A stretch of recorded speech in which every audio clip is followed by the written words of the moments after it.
Hello and welcome, my loaves of butterscotch milk. It's SJB here, and of course we've got Update 48's patch notes for y'all. So of course, just to go over the main things, obviously, we've got the Spike Factory Paragon, got the new map Spa Pits, which we've seen already. We've got Shira, the Adora skin, the Sword of Shira power. Some other things in here as well if you're into Rogue Legends, and of course all the other cool stuff here, which we're going to be focusing on, of course, today. The balance changes, which are a bit of a doozy. I just want to mention real quickly before we get too deep into these balance changes that you will not be able to see them live because this is the beta access version that the YouTubers got for early access, so you can't actually see it in action. But I don't think that's going to matter much because these changes are really, really cool. So first of all, we got the Spike-a-Pult here, which is going to get a $100 increase in price, but it's going to make up for it in a lot of cool ways. If you guys haven't played around this thing in a while, it does double damage already. So I mean, purple balloons down to yellows, down to blues in just 3 shots. I mean, that's pretty freaking ridiculous already.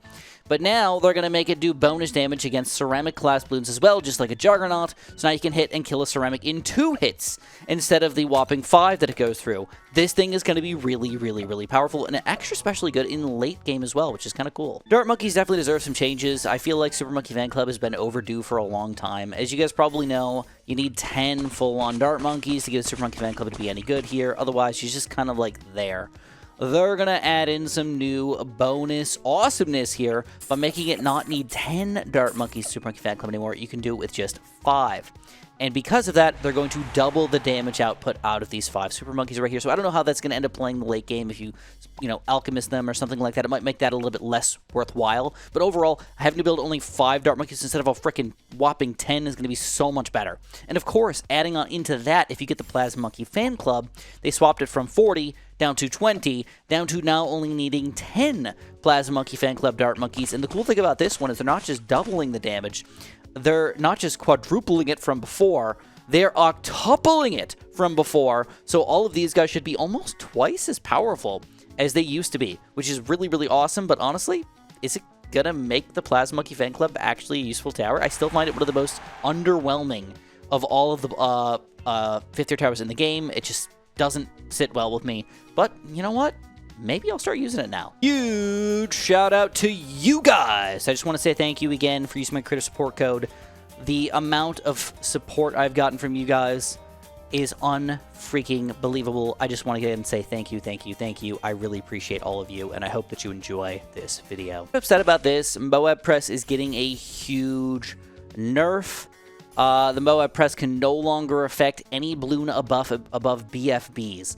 So we cannot affect Oh My Gods, or even if we get cam protection DDTs, and obviously we can't even like hit bad balloons at all, realistically. So it's gonna kind of suck.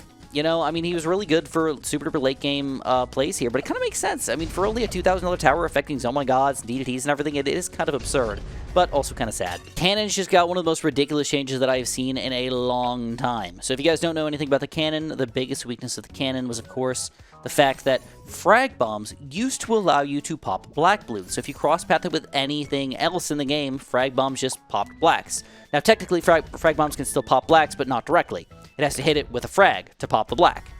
They're changing it again. They are going to make it so frag bombs automatically pops black balloons, but because of that, pretty much every single one of these upgrades is going to go up in costs. It's kind of upsetting, but honestly, having cannons again pop black balloons, it's going to be pretty cool. Texture's getting kind of a weird change.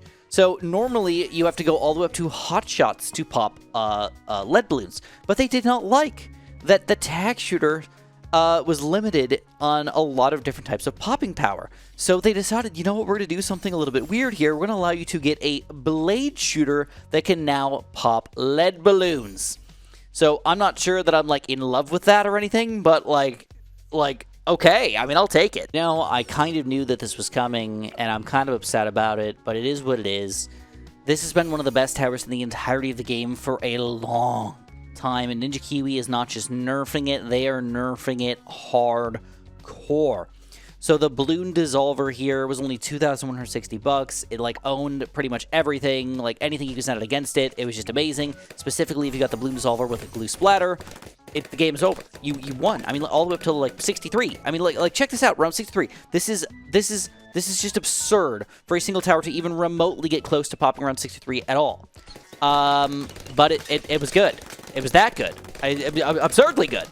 But Ninja Kiwi realizes now their mistake in everything, and they're raising the price of the Bloom Dissolver by $2,000. They are making Glue Splatter now only splatter up to 5 balloons per shot instead of 6. In addition to that, Balloon Liquefier now will be more expensive as well by a ridiculously weird amount. They're making it now, instead of $4,000, they're making it now $8,368. Okay. And the Balloon Solver, technically, I don't know what Ninja Kiwi's smoking here, but they're saying that after all is said and done, the Balloon Solver shouldn't have very many changes happen to it besides the fact that it's going to be more expensive because of the 3rd and the 4th tier. So, big nerf to the Top Path Glue. Not excited about that, but, you know, to be fair about the game, that's the way it's got to go. All right, kind of a weird change here. Snipers are about to get significantly cheaper. If you know anything about Ninja Kiwi, they've been lowering the price of base monkeys for a long time now, and they realize snipers are just too expensive for what they are at the very beginning of the game. So now you can do a double dose of snipers right from the get-go, making them only $325. You can do a double sniper start on any map. This is going to open up a lot of opportunities for expert maps and stuff, which is just kind of cool. In addition, Bouncing Bullet just got mega buffed. I don't understand this at all. I don't know why Ninja Kiwi is doing this, but Bouncing Bullet now doesn't just target up to 2 times, it targets up to 2 times for a bouncing bullet. But if you get the Full Metal Jacket, it'll bounce for every layer of balloon that it goes through. So I don't know exactly what this is going to end up being, but now instead of bouncing 3 times, it'll bounce through 4 if we get Full Metal Jacket, and it'll go through 7 bounces if we get the large caliber here. Now, if you combine that with like an Alchemist or something like that to get extra damage out of it, you could end up bouncing up to 10, 12, 14 times. And then if you go even crazier and you actually end up buffing it with villages and stuff, you could end up having one of the most powerful towers in the entirety of the game just by getting a bunch of bouncing bullets. I'm excited about this. All right, next up we've got Ball Lightning here, and I just want to read this out because Ninja Kiwi likes to like explain what they're doing with these buffs and changes and whatnot. And they said, we don't feel like Ball Lightning has any real use cases in the game. Okay, fair enough. And so we wanted to make it not only a viable option, but a staple in BTD6. So they want you to use the Ball Lightning, and they want you to use it a lot. And because of that, what they're allowing you to do now with Ball Lightning is kind of a mini Superstorm. You're going to get a mini tornado that can shoot Moabs backwards. That includes Moabs, BFBs, and Oh My Gods, all slightly backwards with the Ball Lightning. So now instead of having to go for these boomerangs and getting Moab presses up in the high late game here, you're going to have to go for the Ball Lightnings to do so. Now, because of that, they're going to be slightly more expensive by only $200 though, and I feel like that's completely fair to allow us to send Moabs backwards even just a little bit. Imagine just spamming these guys with a couple avatars of Populus or even an Avatar of Wrath combo. This thing's gonna be freaking amazing. To be honest, there is some Mermonkey changes, but they're mostly minor. I don't even really want to talk about them, so we're just gonna kind of skip out on the Mermonkey today. Just some slight money changes. Oh, I love Ninja Kiwi and their jokes. So obviously they have the big one and they have the biggest one, but they realize now that the biggest one actually isn't the biggest explosion in the game anymore. So they're going to call it the bigliest one. No actual changes to the game, just a change in the name itself. Dartling guns are getting a pretty big overhaul overall. I kind of honestly am okay with some of these changes here. They're weird, don't get me wrong, but I'm kind of okay with them. So Dartling guns right now, they are just really wild with their shots, and Ninja Kiwi doesn't really think that makes sense. You know, like, you're spending almost $1,000 at a tower, you should be able to actually aim with this thing as a base tower here. So focused firing and advanced targeting are to end up getting combined into a single upgrade here. Focused firing will now become the focused advanced targeting. That gives it cam detection and focus firing down the middle path, forcing you almost always to go for a middle path Dartling gun. But what's interesting here is that leaves an opening here, and they are changing this. Instead of focused firing, they're calling it red shots. It's just going to change the darts to be red, and you guys know what that means.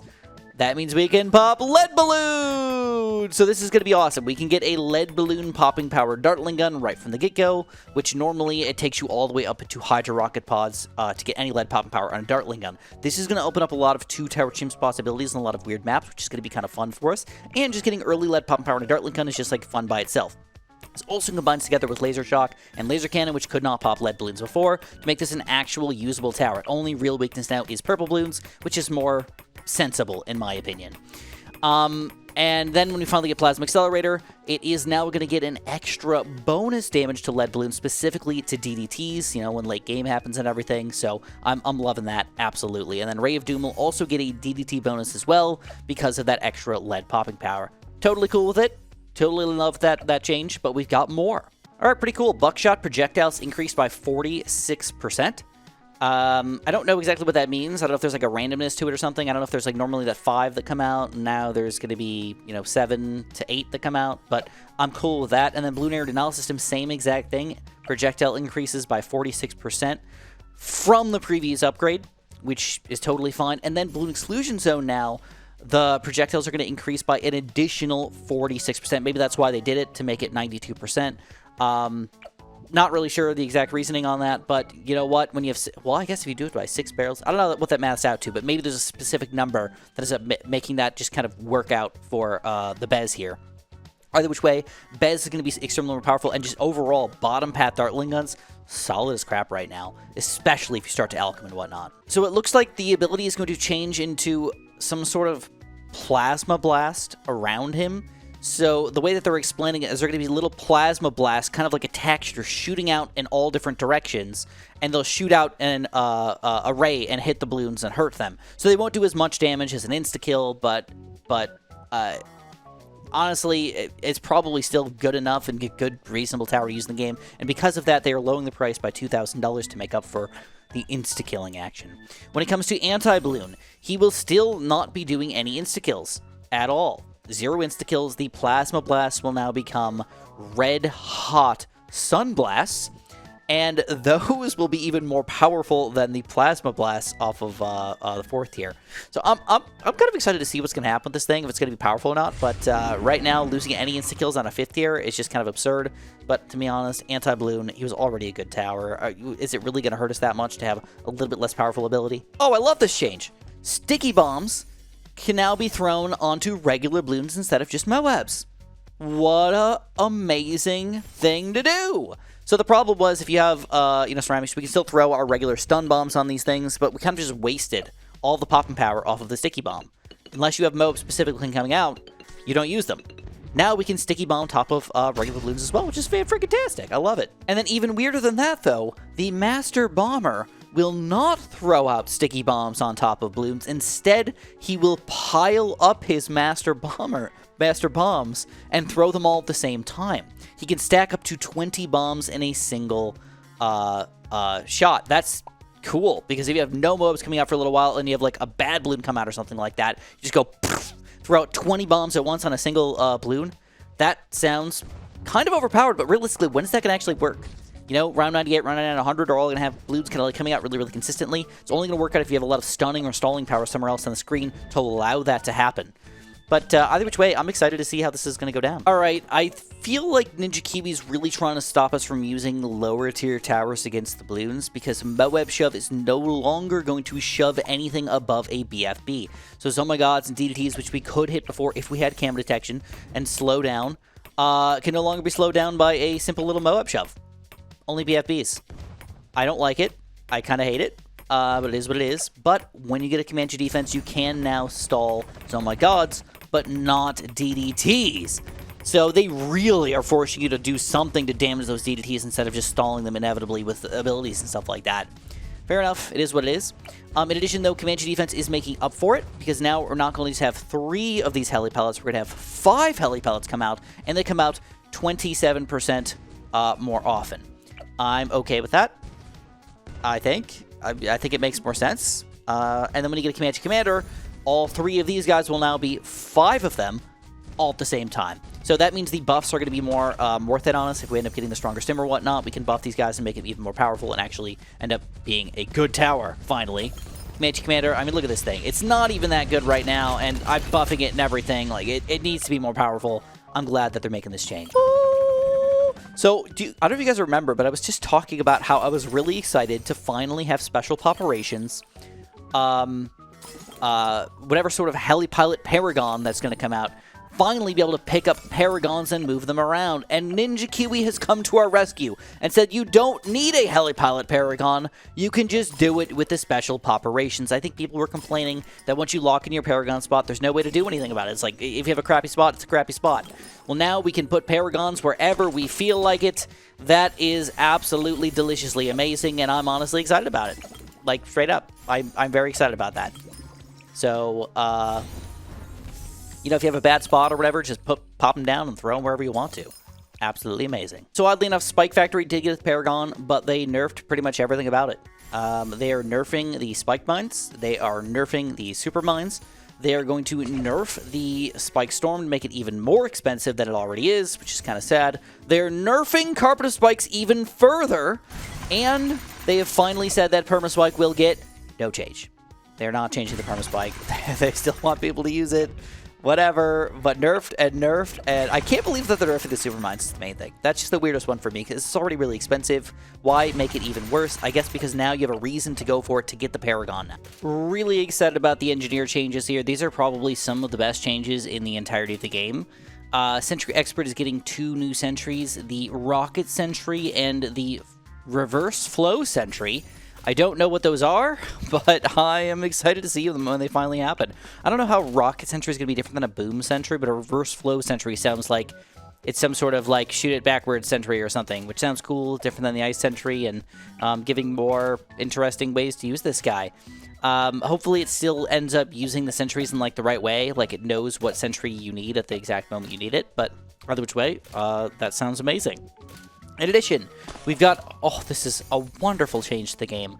The Balloon Trap can be set to auto-collect, but if you set it to auto-collect, it only gives you 95% of the money, rather than 100% of the money that it would have given you. So, you're taking a 5%, you know, dip in money allotment to have it auto-collect. You know what? That's cool. I'm, like, totally down for that. You can also set the extra large trap to auto-collect, but it goes down to 90% of the money collected, which, again, kind of makes sense. It is fair. As you're getting further in the game, you got to make sure you're collecting the money and doing things and microing, and you have more stuff going on, so you should make even less money if you're not willing to micro it. And lastly, we can also build a Paragon Sentry. So there's 3 current regular Paragon Sentries here that you can build, but you can also now build an additional turret. It costs you $100,000 to build this guy, but guess what? You can get infinite of them. Oh! So you can get infinite of these turrets, cost 100k each, so if you have a lot of money, you just keep buying them, but you can only build 1 per round. So realistically, is there really infinite? Probably not. If you're getting around 400 or something, maybe you can get 300, 350 of them. But that might be what you need to get in the game. It makes sense to get an early Paragon and build him up. He really is a support Paragon now. This is just absolutely fantastic. All right, Village has got some pretty interesting changes here. The major one, though, is that primary training will remain primary training. Primary mentoring will now be magic mentoring, and primary expertise will be military expertise. So now we have the primary, the military, and the magic monkeys all getting bonuses from the village here. That is awesome. That's super cool. I don't know how it's going to change it, you know, because I really feel like going primary expertise means you had to really go one type of monkey. They're like, it's kind of a silly strategy. Let's make it so anybody can build any strategy they want to, and that's just freaking awesome if you ask me. In addition, the Homeland defense is now going to be 35% more powerful, basically, because you can activate it pretty much 266% more often, 33% more often. Okay, I don't really understand what they're talking about, but you get to activate the Homeland defense way more often than you used to, which is freaking cool. And lastly, the Bottom Path Village. Check this out. So Monkey Business and Monkey Commerce can now be stacked on top of each other automatically. All right, so you can get a full 20% discount, 10%, and another 10% with the Monkey Commerce instead of having to use 2 villages to get that combo. Then Monkey Town will now also give extra cash to everybody on the map instead of in range. So they really want people to go Monkey Towns. And Monkey City will now not be known as Monkey City anymore. It's going to be Military City. So military cities allow you to build 1 military monkey of your choice per round. So you can, you know, I mean, obviously we don't have a bunch of space here to build 1,000 heli pallets, but if you want to, you could build like 25 heli pallets in 25 rounds. So getting the military city might actually make this worthwhile for you. And then if you want to, you can still go for the 5th tier Monkeyopolis here. No changes to the Monkeyopolis overall. But, you know, might make it more worthwhile now to go for that military Monkeyopolis. Heck yeah, dude. Holy crap. Okay, Wizard now does some ridiculous changes. So Fireball's been buffed, and they decided to do another buff. Fireball now does 6 damage per Fireball. So you're basically like insta-killing a balloon up until a ceramic glass balloon at that point. Wall of Fire is the spread of fire now, so I don't know what that's going to look like, but I think we're going to do some sort of spread of fire instead of just one little, like, tiny little wall here. Kind of makes sense because they have issues with purple balloons just deleting it as soon as it happens. They know that that is a big weakness to it, so now you'll have a bigger spread, so the purple balloons won't end up just automatically taking it down. Dragon's Breath now will automatically shoot out 2 shots per Dragon's Breath, while Summon Phoenix automatically shoots out 3 shots per shot, and Wizard Lord Phoenix will shoot out 5 shots per fire, which is just absolutely delicious here. It used to be 3, now it's going to work its way up to 5. In addition, Wizard Lord Phoenix is going to be about 33% more powerful with its damage and its speed attack, which I'm pretty happy with, in addition to having both the Phoenix and the Wizard Lord Phoenix happening at the same time. But that's not all! We've got some interesting bottom path wizard changes as well. Intense Magic is going to remain the same, Monkey Sense is going to remain the same, Shimmer will now be $620 cheaper just to make it a cool $1,000, putting it on board with similar types of camo detection as other towers. Unpopped Army will be $1,000 cheaper as well, going down to about $2,000 for a single Unpopped Army, making it $3,000 cheaper total. They really want you to get that 3rd and 4th tier wizard quickly here. And Prince of Darkness will also be an additional $8,000 cheaper, and he will be about 25% more powerful in addition. So I really have a feeling that Prince of Darkness is going to be an absolutely epic part of this game. There's really no reason not to build one of these guys, unless you're worried about just a single balloon popping out and coming out against you and killing you. So all of this together just means that, wow, it really feels like Nichikibu went crazy sometimes. Oh my god, possibly the best change in the entirety of the game. Beast Handlers are getting a rework. Finally, Ninja Kiwi, and thank you. Beast Handler base cost will now be $100 instead of $270, so you can spam them a little bit easier, allowing yourself to build more different animals, basically, different beasts for yourself. In addition, they're getting rid of the beast power aspect of the game, so you don't need to merge them anymore. You just build them, and they are what they are, and that just makes the game that much more fun. Screw merging things and keeping them on the screen and just throwing random beast handlers down just to buy something else so you can merge it with something else. It just makes no sense. It's stupid, it's silly, it's weird, and I don't really like it. But any which way, that is probably the best thing about the game, is the lack of the beast powers. I love it. I think it makes a lot of sense, and just having better beasts across the board is just the way to go with this game. And if you guys haven't realized it by now, just remember 2 things. First of all, make sure you subscribe to my channel. Make sure you like the video. If you haven't used my creator support code, please, please, please do that. And don't forget that it is April Fool's.